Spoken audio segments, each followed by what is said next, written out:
They are not rare.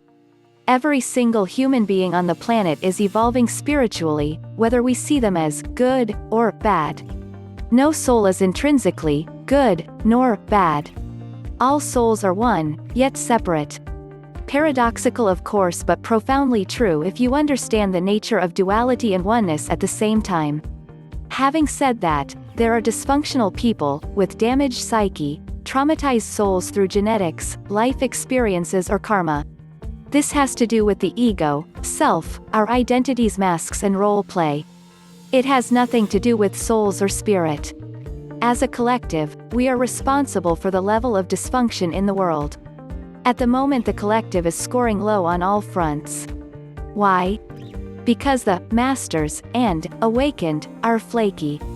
They have all fled to the caves, the mountain tops, seeking nirvana and spiritual awakening for their own egos.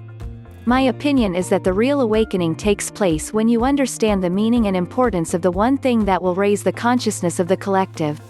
The only concept that leads to spiritual awakening and enlightenment is love. Love is a misunderstood concept. People have distorted and perverted notions of the word.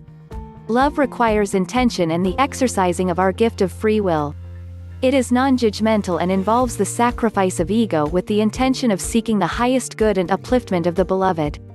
The beloved is the object of love. It may be yourself, another person or the collective. It sees God or the God inside others. Love does not seek upliftment of ego. It seeks upliftment of the soul. It works for the good of the collective. For that it will not hide away. It is amongst us. In the world. Where there is hurt, pain and trauma, love will find itself there. There can be no new world or earth without love. It is vital for the survival of the human race. Dogen, the founder of Soto Zen Buddhism, said, out of 10 people seeking enlightenment, all 10 should get enlightened. Yet, in monasteries with 1,000 monks, only 2 or 3 are enlightened.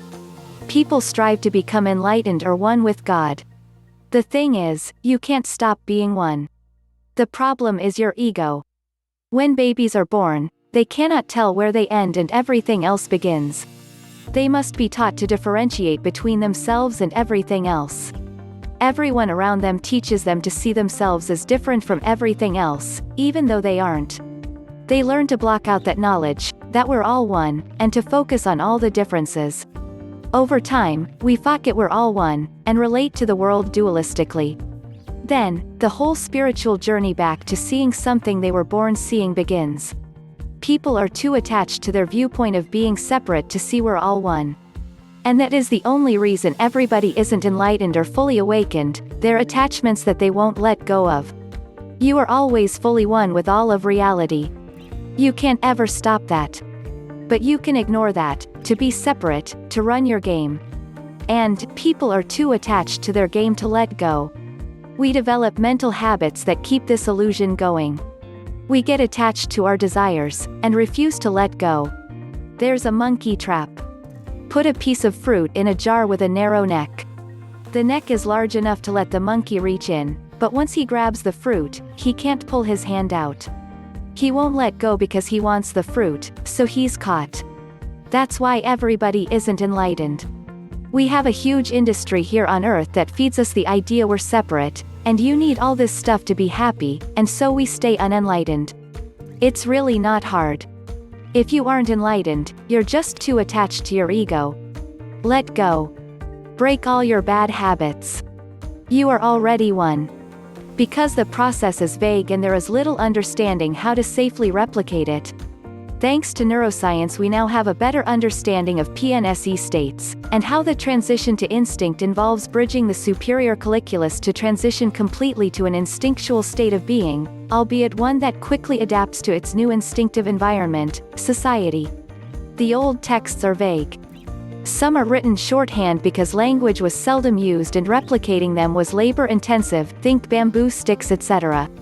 Add to that how muddled all the messages became when thinkers tried to interpret things for religious control over society, and you need to toss it all out and start again, with science. Once you have the framework of science, the messages of the older texts become clear, providing one is able to interpret it from a position of having completed the journey themselves.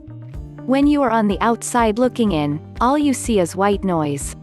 When the mind inverts, and you are on the inside looking out, everything becomes clear. The program is hard-coded into our DNA. You just need to dig deep enough to let the master computer that runs DNA's program take full control, without losing your mind completely in the process, well, until it is ready to be dissolved, that is.